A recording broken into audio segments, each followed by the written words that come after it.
IVM.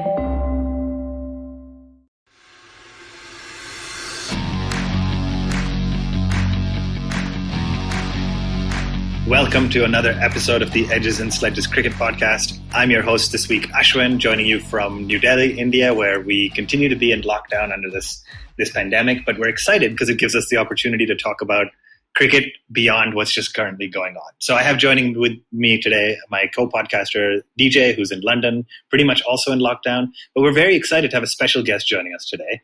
Many of you probably have interacted with him on Twitter, seen his writing about cricket, etc. So Vitushan Ehantharajah, thank you for joining us on the show. You've said you'd like to be called Vish, so we're going to call you Vish from this point on. Thanks for joining us. Vish, where are you right now, and what is life like under lockdown, pandemic? Yeah, thank you for having me. I'm based in London, so I'm just in my place in northwest London.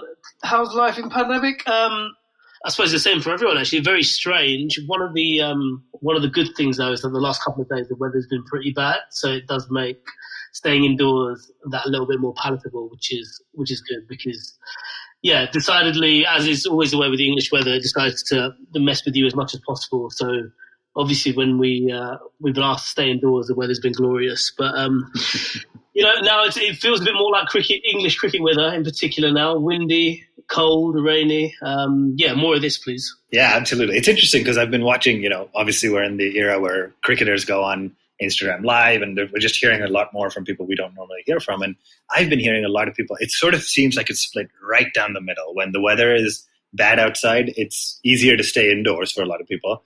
But, obviously seasonal affective disorder is a thing too. And so a lot of people find it harder to do anything or work or get things done when the weather's bad outside. But we're not here to talk too much about the weather. I want to just ask you to introduce yourself a little bit to our listeners. And, as DJ and I were doing some research about your background, obviously, again, we know you mostly from cricket Twitter and your cricket writing, which you've done some amazing stuff. But, you obviously do more than just that. And so I was hoping you'd help me by reading out or explaining or reading out the title of one of your papers from the past few years, because as I'm going through the list of one of your published papers, I probably understand 5% of the words, mostly the and of.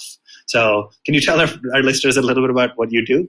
So I did wonder when you sent me this, because that stuff isn't actually me. Oh, that's even better. DJ, good research, man. No. So, I mean, like the closest I've come to any kind of scientific research or any kind of research of any kind actually was maybe my degree. I did a degree in chemical engineering.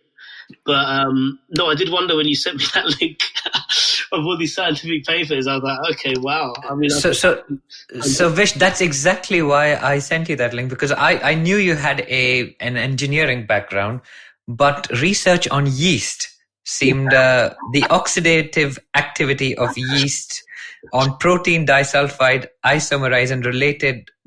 I don't even know where to go with that. So I just assumed that was you.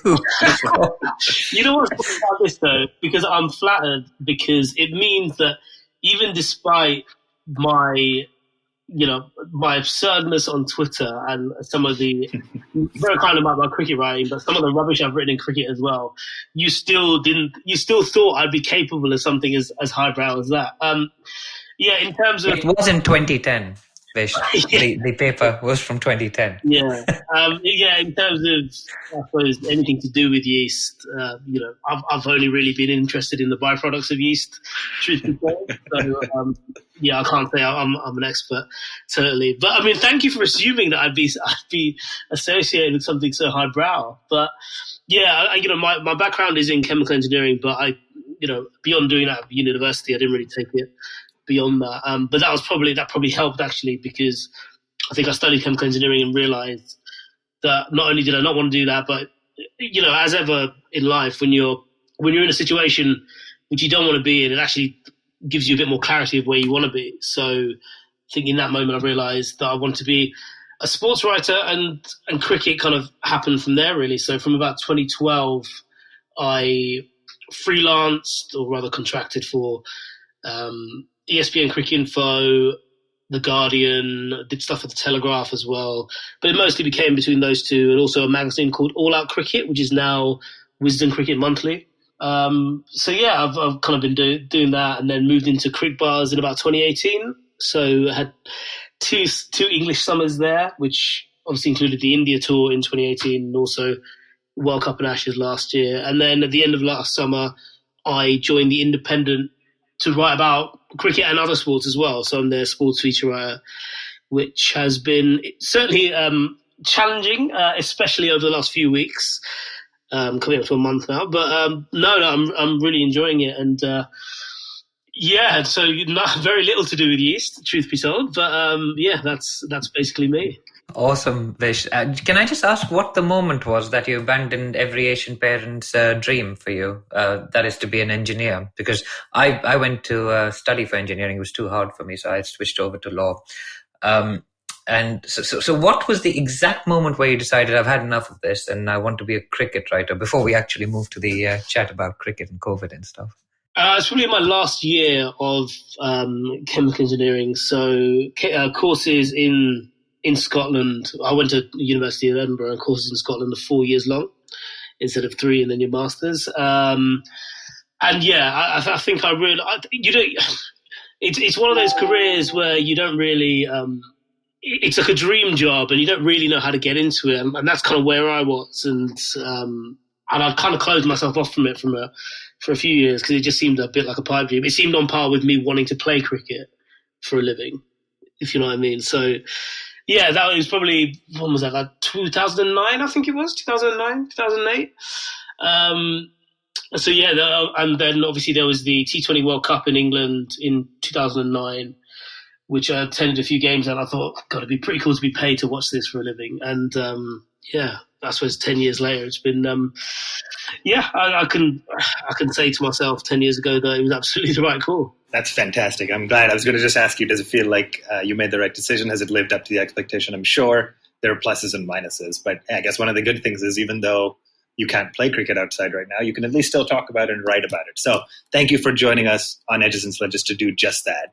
We're going to, we're a weekly cricket show. We release once a week for our listeners. We normally cover action from that week in the world of cricket. And obviously we're using this downtime to kind of reflect on what's going on. So we've done all the greatest ODI team that, we're Indian cricket focused. So we've done the greatest Indian ODI team. We've done the greatest test team. We've got shredded on Twitter for all our picks because nobody seems to agree with us. But we're going to ask a little bit, or use the time to talk a little about the effect of what we think coronavirus or COVID-19 is going to have on cricket. So let's kind of start with your take on the effect it's already had, right? So, you read reports about Cricket Australia had everything apparently invested in the equity market and they've lost a ton of money, to the BCCI talking about the insane amounts of money they are likely to lose from canceling the IPL, which is why it's still quote unquote postponed. So I guess in your opinion, Vish, what are some of the biggest things that cricket has had to endure in these last few weeks?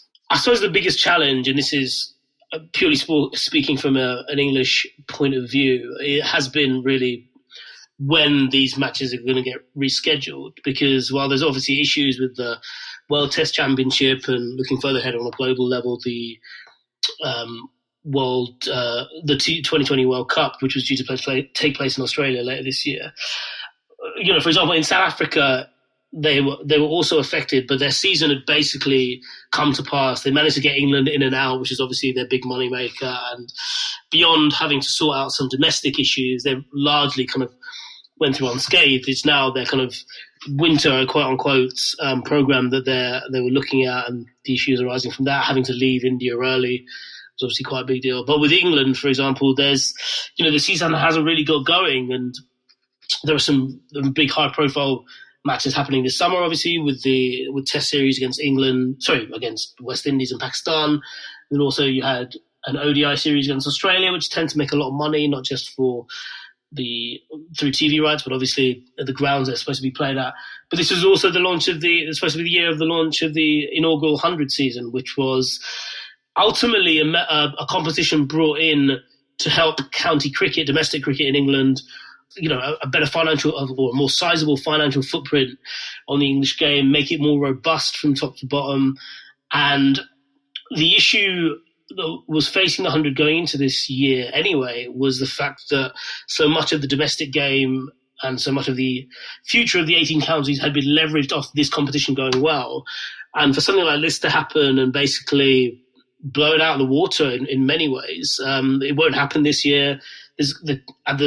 While we're talking, there's an ECB meeting occurring behind closed doors to determine whether it's postponed or not, and it's likely going to be postponed, and we'll hear about that tomorrow, which means that there are obligations to rights holders and indeed to the counties themselves, who are expecting money from gate receipts, tickets, concession stands and things like that, all money that was going to be split among the 18 counties having been garnered by the 8 franchise in quote-unquote teams.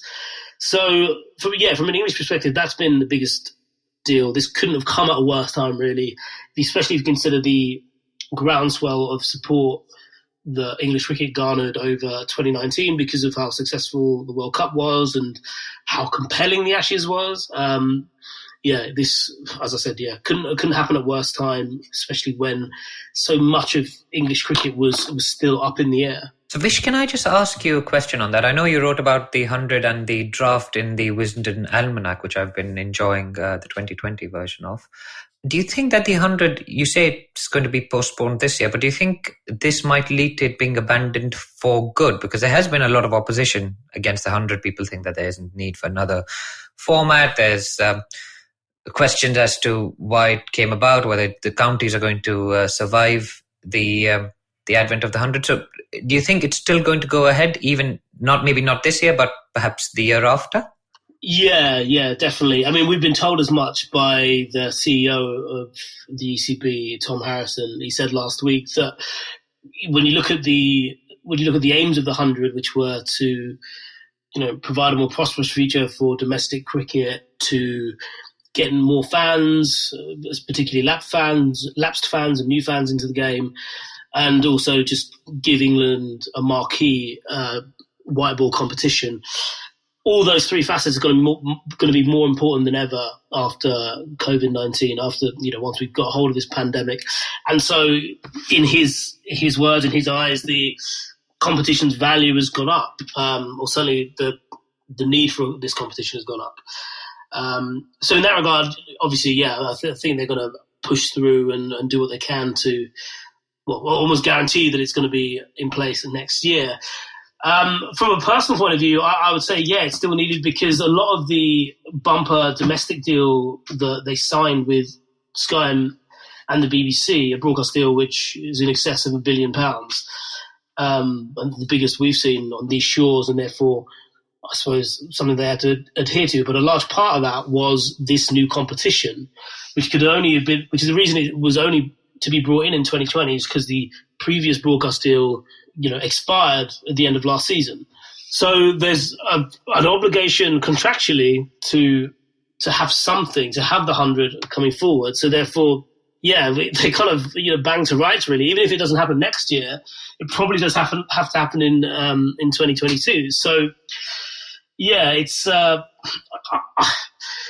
is a contentious issue, very contentious, and even more so now because certainly last year there was talk that the competition won't necessarily turn a profit outright, and therefore there was, there's been stuff recently about whether the ECB should just be focusing on maintaining the well-being of those 18 counties by scrapping the 100 and using the money that would be going towards that to, I suppose, keep these other clubs and boards keep their heads above water.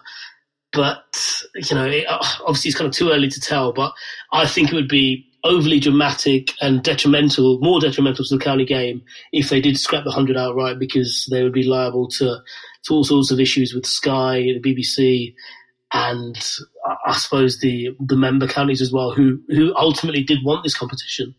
Yeah, I think that's what's interesting, right? And again, I don't live in England, but I follow cricket mostly through folks like yourself online. And it obviously wasn't necessarily 100% universally loved, right? It sounds like the counties came around, everybody wanted it. But I'm just curious, before we move on to other things, from a 100 standpoint, how do you think the fans are going to react to whatever decision they have to make? And I guess specifically, because of the dearth of all sport, right? If you think about the average fan who watches not just cricket, but football and all the other different sports, all the tennis tournaments have been postponed, cancelled, etc. How do you think about what the fan reaction is going to be, right? On the one hand, people may just lose interest and realize life without sport is okay. On the other hand, this is the opportunity where people say, oh my gosh, I would do anything to watch live sport. People are trying to find that rush through any other means possible. And so arguably, if the 100 started as soon as it could, people would rush back to, or, you'd have higher engagement than ever before. So where's your head on that specifically to do with the 100? Well, yeah, I mean, that's a great point. The government have actually, in their meetings with various governing bodies, have sort of looked to cricket, actually, not just because it's their full season coming up, but also it's a non-contact sport. So they've kind of looked to cricket to maybe take the lead on whether they, certainly on being one of the first sports to come back. Now, there are obviously other issues with that I know we're going to go into later, but yeah, I think that's a really good point. More people are going to want more sport, and more people are going to be amenable to any kind of entertainment now more than ever. We've probably seen it even during lockdown. I can speak personally that I've watched films that have been out for years that I've never really, cast a second glance at. That now I think, well, actually, why not? Why don't I try that? We're all trying to indulge in various different things to help the time go by, and I think the product of that when lockdown and when we're beyond the pandemic is we're probably gonna be we'll have a more open mind when it comes to trying different things, and certainly that goes for trying new sports as well. So yeah, absolutely, I would agree with that intimation that the 100, I suppose, is going to be more appealing to fans, not just cricket fans who were against it last year, but I suppose fans who don't really know of cricket, or certainly don't love cricket the way that we do right now. Yeah, I think all of us probably took not just sport, but the game of cricket and the amount of live cricket we had to watch for granted. I spent the first 2 weeks of this lockdown mostly watching old games that were running on television, and that was great. But you try to forget that what happened and relive it, but it's obviously not quite the same. Yeah, well, that's a good point as well, because I also wonder actually if, because we're in the situation where we've got time to kill, where, as you said, we're kind of indulging in a bit more nostalgia now as well. But I do wonder if we emerge from this and we're less in a rush, and through that, I wonder if the offshoot would be, an upturn in, I suppose, people watching and attending Test cricket. I suppose a lot of reason why we have the short forms of the game is because people's attention spans were waning, and we were quite a fast move. Globally, we became a fast moving society, and therefore things like T20 and things like the 100 had to fit in between, or in very specific schedules, and digital marketing was on the up, and we had to think about how many different ways people were consuming their media now, not just sitting in front of a TV, not just going to games and being able to waste 7 or 8 hours away. And I wonder if that will change, and I wonder if Test cricket will see a bit more of an upturn and be the format that actually people do want to indulge in now, because it's been robbed of them for however long or short this turns out to be. Yeah, I think I haven't thought about it that way before, but really interesting to see if the beneficiary of this is Test cricket, where people start to appreciate, or the generation that hasn't really appreciated it starts to have a newfound love for it. So it'll be interesting to see how that happens. My last thing I want to ask you both, just as we think about kind of life through this pandemic for cricketers in particular. So DJ, we had Jemima Rodriguez on the show. We were asking her, how does she stay fit? How does she kind of focus? And she said they're using a plastic bat and ball in the house. Her dad is running drills with her, etc. So I'm going to ask you first, so Vish has some time to think, but which cricketers do you think are going to come out of this pandemic? Let's go with one each for the most improved from a fitness standpoint, and which one is going to come out the least improved, and or the most regressed, if you will, and where you see, a significant loss of their fitness. So DJ, I'm going to put you on the spot. Where do you want to give us your guess for both those? So I'm going to start with Umar Akmal. He's been banned for 3 years. I'm pretty sure he's cheating a little bit. Sure. He's going to do pretty badly, having failed the yo-yo test and then exposed himself to the physio and whatnot. So I think he's coming out worst. I think everyone else is doing what they need to do, right? We had a call with a Zoom call with Jason Roy and those guys that was being hosted by David Gower, and they said they're doing burpees on Insta Live and all of that stuff. So I think the cricketers that are serious and disciplined will all kind of come out of this reasonably okay. Of course, I mean, the extra cake or two won't really be recorded in MyFitnessPal or whatever other app the boards are using to track their calorie intake. But I think cricketers, being professionals and being highly paid professionals, I think they will come out of it okay, apart from Umar Akmal, who's going to be sitting at home eating biryani for 3 years now. Yeah, I have to say, I don't know why exactly, but I was watching Jason Roy do his burpee challenge on Instagram Live, and this is just how little else there's going on. But he really seemed to be struggling, man. I'm not comparing himself to me. I can maybe do 10 burpees before I'm out of breath. But man, Jason Roy was really struggling. So, Vish, let me ask you the same question. Who's going to come out best and worst out of this pandemic? Ooh, best. I was trying to think, like, what do you think of it? If you think about it on a human point of view, and if you take the fitness out of it, you kind of, what would you say you do more of when you're holed up? And I suppose for me, it's kind of, I think I'm reading a bit more. So therefore, if you extrapolate that to a cricketer, what would that be? That would be like, studying a bit more. I'm trying to think of someone who could have done with time out of the game to like maybe assess their technique or develop a better understanding for the game. Yeah. And then I'd say like maybe they would develop a better appreciation for it. So I'm kind of leaning towards someone like Rishabh Pant. Someone who's got all the talent. You don't need to worry about that. Like he's fucking natural at the game.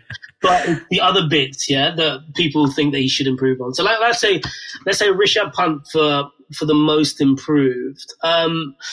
Least improved, I'm eating a lot. So, I'm trying to extrapolate that. Who's going to be eating a lot? I'm always thinking about the English players from Asian descent, because one of the biggest challenges is, your parents cooking and your mum's cooking and the amount of oil you're going to use, because, that's the thing about the South African English players, is that they've all got quite a strict diet. They all want to look good. As a British Asian myself, I just want to regress. I want mum's cooking. So I don't know. I'm a little bit worried about Adil Rashid, although it is Ramadan as well. So I don't know. I did want to, as a more serious answer, least improved. You've got to wonder about the T20 freelancers, haven't you? The players, absolutely. The competition from one to the other, and they kind of, if you look at the way the cycle goes. For T20 franchises, you can almost see how they build themselves up. So if you think about it, like, I did a piece on running the other day, and one of the things, because I'm not a runner, but one of the things that they opened my eyes to was that a lot of people in the UK would use the London Marathon as their goal. So some people would start training from 18 months, other people it would just be 6 months, but this was a finish line in their head to move to. And that's kind of very similar to the IPL. If you consider that the IPL is the marquee T20 tournament, loads of people would be looking to get gigs often it's doing well in the BBL, but some people could be obviously doing well in the, PSL or even in the Afghan T20 or before that, the CPL. And now they're kind of lost. And I do wonder if if you're not associated with the club, then you don't necessarily get, the same kind of cover that you might get if you're contracted to like the ECB or the BCCI, where they'll give you a program, you'll have someone checking in with you every day.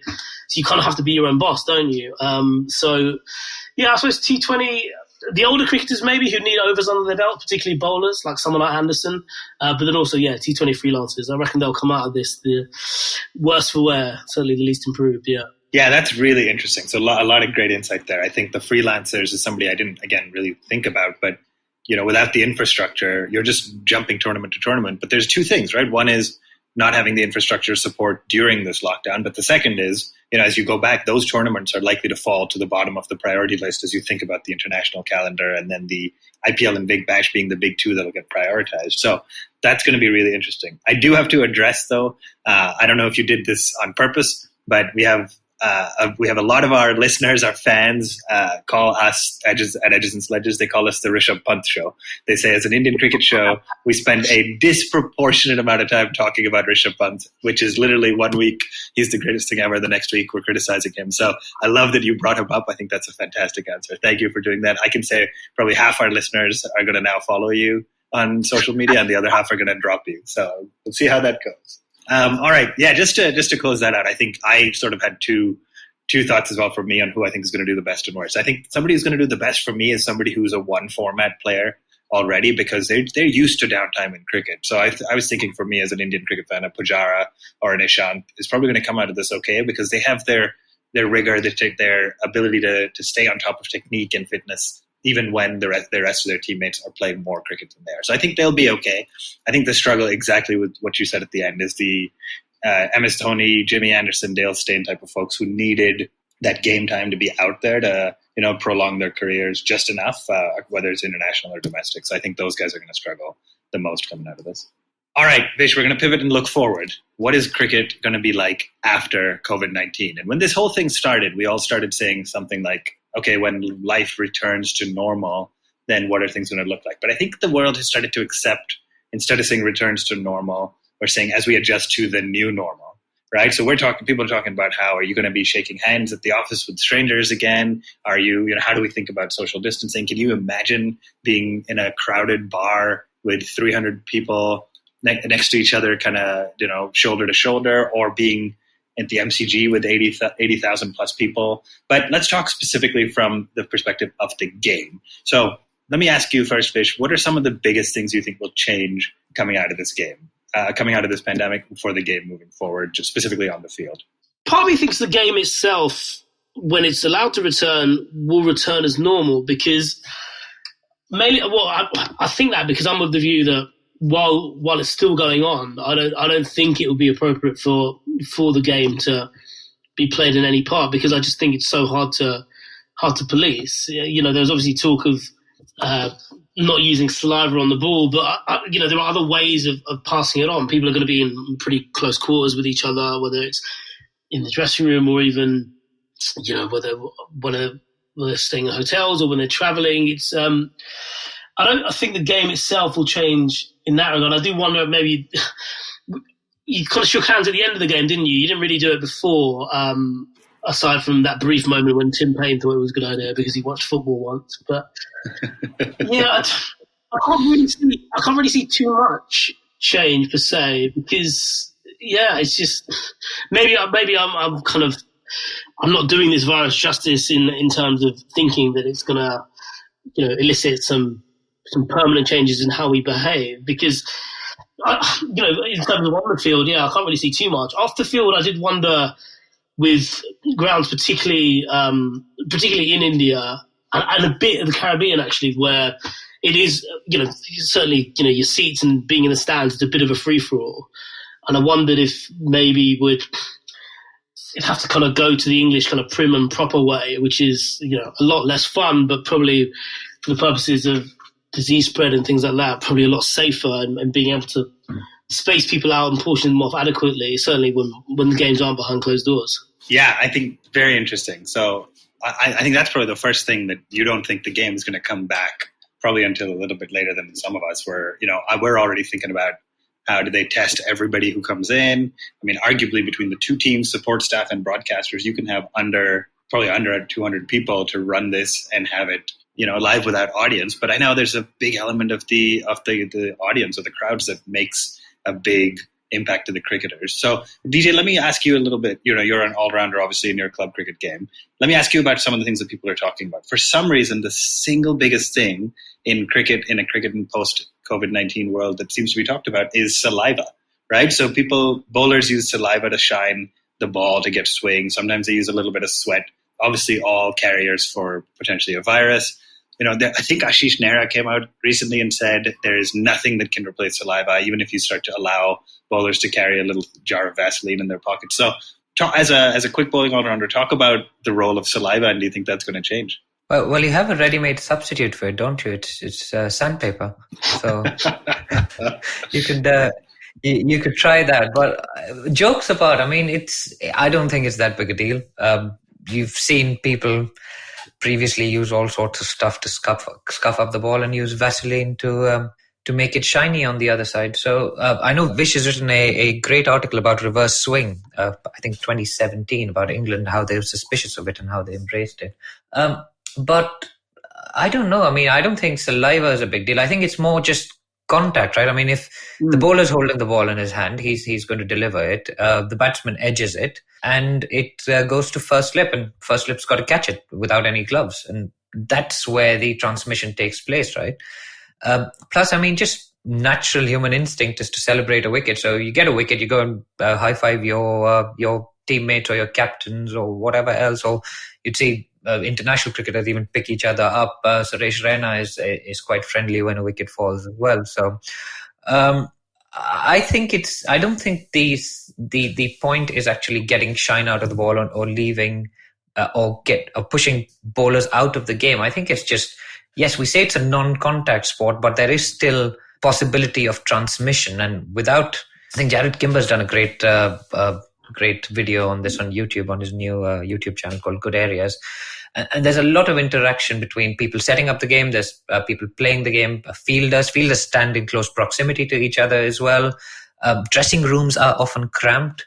So until all of this goes away, I think it's tough. So I think saliva and sweat is one thing, but there are a lot of wider issues that need to be considered. Yeah, I think well said. So Vish, let me ask you about two things. One that DJ mentioned and one more. The first being in the dressing room. And specifically, you often hear about equipment, being shared. I don't know if you had a chance to watch the series, The Test, that was on Amazon Prime, but there's a lot about bats being shared, and in the rare occasion batsmen need to share gloves if somebody runs out after a long innings, etc. Is that all going to end? Do you think where that's going to be one of the behavior changes that sticks, or to your kind of point earlier, when things return, we're just going to go back to the way things were? I think mainly it's the shared spaces. I think people share gloves and bats probably more actually, at club level than they do at international. I think, you obviously have stories of people taking other people's bats. So, for example, during the Ashes last year, it was Marnus making a bet with Steve Smith and taking some of his bats if he cleared up his bag. I think the issue would be the shared spaces. And I think if you consider that, say, let's talk about fast bowlers, for example. Fast bowlers need a lot of work from the physio and the trainer to get themselves right, whether it's kind of someone with a few miles on the clock or someone like Mark Wood, for example, who has various injury issues, so needs kind of like a massage before, a massage during the day, and a massage after the day. You'd have to have what?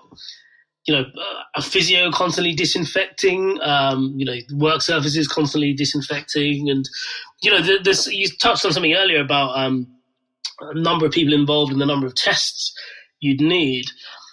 Globally, we're struggling to furnish our key workers, our people on the front line of this virus, with enough tests. Certainly in the UK, it's a huge, huge talking point. And it kind of feels remiss, doesn't it, to think that, okay, we'll just get 200 for a game of cricket then. Yeah, that's fine, Yeah. You think it's probably more than that, considering you need for the hotel staff as well. Mm-hmm. I think I think the biggest issue, in terms of the changing room, would be the shared spaces, and it just wouldn't. A lot of the talk is like whether it'd be the same game, but it wouldn't be the same. I wonder if beyond the players obviously feeling safe, and there's already an issue I think emerging about players not wanting to be seen as the guinea pigs in this particular race to see which sport can start first and raise morale on this, that, and the other. But you kind of wonder if the players would want to play this kind of cricket. I suppose isolated team game. It's all very, very weird, and I think.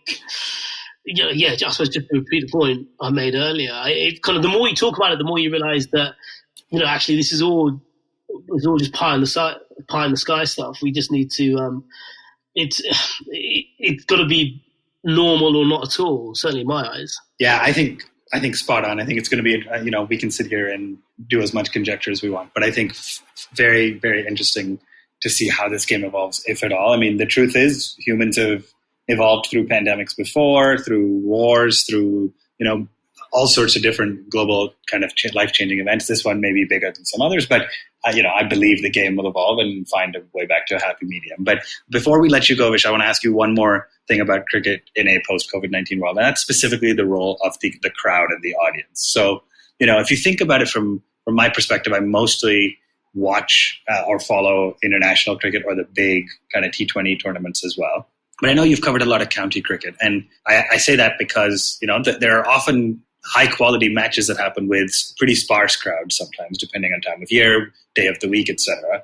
Do you think cricket can be the same? And if they figure out everything else and say we're going to start restart the game without any crowds in attendance. Do you think cricket can be the same? I mean, maybe the test batsmen who've done this a lot will be able to adjust, but will a Chris Gayle who relies on the energy of the crowd, or a David Warner who does his run and jump celebration, is all that going to happen in the absence of crowds? And do you think there'll be collateral damage if there aren't crowds physically in the stadiums? Yeah, definitely. Especially because, T20 has given more cricketers, I suppose, given them more exposure to bigger crowds.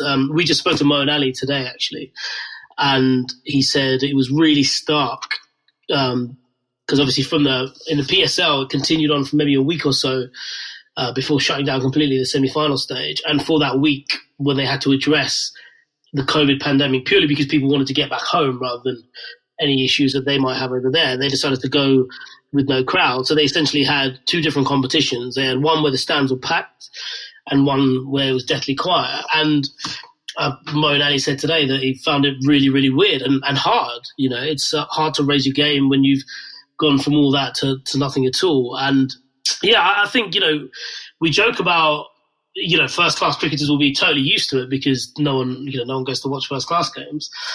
But yeah, I think the spectacle itself will struggle because, as you say, players are going to find it really tough to get themselves up. And maybe even Chris Gayle and other T20 stars are the other ones to mention. But you mentioned Shea Pujara earlier. Like, part of being a quality test batsman is shutting out the noise, and it'll be interesting to see what happens when there is no noise. Yeah, that's very true, actually. Yeah, because I think it all plays into even the people who we regard as slow and closed off from the outside distractions. I think the reason they are so good is because those distractions exist, and they can create and it goes towards them creating this Zen-like state. Because there's it's interesting speaking to some of the England players after last summer with what they tried with Steve Smith. Now, they tried loads of different things and they couldn't get him out.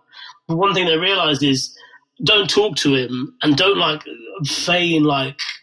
don't feign disappointment when he looks like he's left one which has gone a bit too close to his stumps, because he feeds off everything. So they try to basically starve him of attention, I suppose. And they found that actually worked at times because he obviously didn't get out very often, but if the game continued around him and he found that he had nothing to rebound off, then he was, he felt a little bit lost. I mean, that's for Steve Smith, that was the difference between scoring, 120 or 200. And everyone has their thing, don't they? So yeah, it'd be, as an experiment, it'd be very eerie, but it'd be quite interesting to see what players take out what from it. But I'd say, on the, taking a step back, I do think the spectacle itself will be very different and the poorer for not having fans or that kind of noise in the ground. Yeah, I think that's, again, really interestingly put, because they've all grown and adjusted their game from, a couple hundred people to a couple thousand to tens of thousands of people, and now to suddenly go to zero, while at the same time kind of knowing that thanks to the cameras and the broadcasters in the ground, you have millions of people potentially at home, just nobody physically at the ground with you. It's going to be really interesting to see. So lots to kind of figure out. It'll be very interesting to see where the world of cricket goes. Vish, before we let you go, anything to add on that last topic? Well, yeah, sorry, I just thought for a second, because a lot of the times in Test cricket, the step up from first class cricket to Test cricket, obviously the difference is the standard, but also the difference is the crowd. So if you think back at all the great first class players who really struggled to make the step up, and in England, those are very specifically Mark Ramprakash and Graham Hick are kind of the notable players from the bygone era. When you take the crowd element out of it, it does become a different game, and it does become an easier game in some regards. So, yeah, that ought to be interesting to see. I think the psychological effects, as we said, it will be very different. It will help some, and it will hinder others. Absolutely, yeah. I mean, it'll be interesting to see how the game, the players, the boards, everybody evolves. But obviously, all of us, in addition to many of the folks who listen to the show, are hoping in a safe, secure way that protects players and everybody else, we're able to get back to some sort of live cricket soon enough, but it remains to be seen. We have nothing on the cards for now. Vish, before we wrap, where can our listeners find you if they want to hear more from you on social or anywhere else on the internet? Yeah, I'm writing regularly at the Independent, independent.co.uk, and you can find me on Twitter at VITU_E. I'm going to apologize straight off the bat for the nuisance of me constantly quoting my favorite shows and generally tweeting to Vish. But hopefully in among that, you'll find something you like. As folks who followed you for quite a long time, it's definitely not a nuisance. You're one of the most entertaining Twitter accounts we have out there. So thank you so much again for joining us. Great chatting about life before, going into, and after COVID-19 for cricket. That brings us to the end of this week's show of the Edges and Sledges Cricket Podcast. Thank you all, as always, for tuning in. In addition to Vish on Twitter at VITU_E, you can find us on Twitter, Facebook, Instagram at OneTipOneHand. Or anytime you have questions, suggestions, thoughts, email us at contact@onetiponehand.com. And we will be back, as always, next week with another great show. Thank you very much.